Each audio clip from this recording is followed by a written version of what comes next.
Hi, in this demonstration I'm going to show you how to remove wax from the carpet. As you see here, we have a big wax stain. It's a pretty large one compared to the norm that I see. This was a white wax, I assume, and you need 4 items to remove this wax from the carpet. You need a white towel, a regular house iron, a chemical. I use Fast Orange Mechanics hand cleaner found at AutoZone or sometimes Sam's Club. It's a great product. You do have to have a hot water extraction machine. If you don't have hot water, it makes it very difficult. You can do it with cold or warm water, but once again, it makes it more difficult. All you need to do is pick the outer part of the wax. I always work from the outer part in. Place a white towel over it. If it's a thin white towel, I like to recommend 2. They are damp. Damp white towels, cold water. Works better than warm, but it really doesn't matter. Go ahead and pick your outer part. I folded the towel over, look for the outer part of the stain. I'm going to go right there and go to the left. That's what I'm going to work on. So I go ahead and iron on that for a little while. I pull up my towel, take a look and see what I got. I'm not that happy with that, so I'm going to go ahead and iron it some more.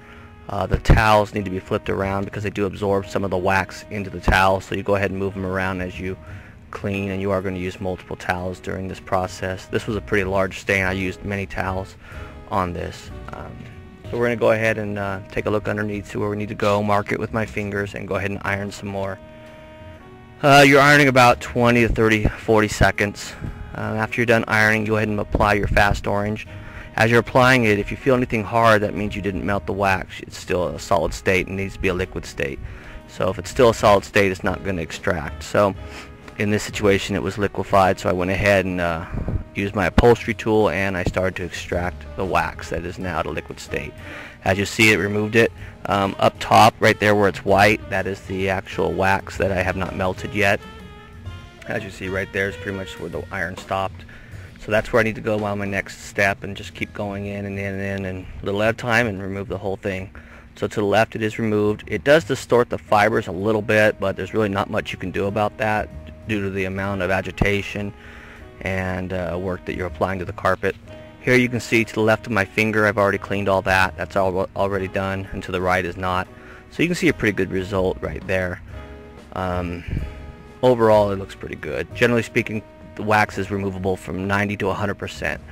If I had to give you a percentage, I would say I can get it out between 95 and 98% every time. Even if it's red, blue, green, doesn't matter. The color is usually removed with the Fast Orange. So that's why I like that chemical. You can use a delimonene product, any delimonene product, or straight delimonene, and you'll get pretty good results. But straight delimonene is fairly expensive, so that's why I use Fast Orange. And Fast Orange is easily available. And here's the final result after I've done it with the upholstery tool. You can see some clean lines, so what I'm going to do is I'm going to go back and take my wand and go over it again. So this is what it's going to look like after with the wand, so it looks a lot better. And in this result I would say I probably got 95% of it out. So there's your before. It looks pretty much like a big burn stain is the best description I can give you for it, but it was wax, and then there's your after. So hope you enjoyed the video, and I apologize for the shakiness. I wasn't anticipating doing the video today, so I wasn't set up with a tripod or anything. But thanks a lot and take care.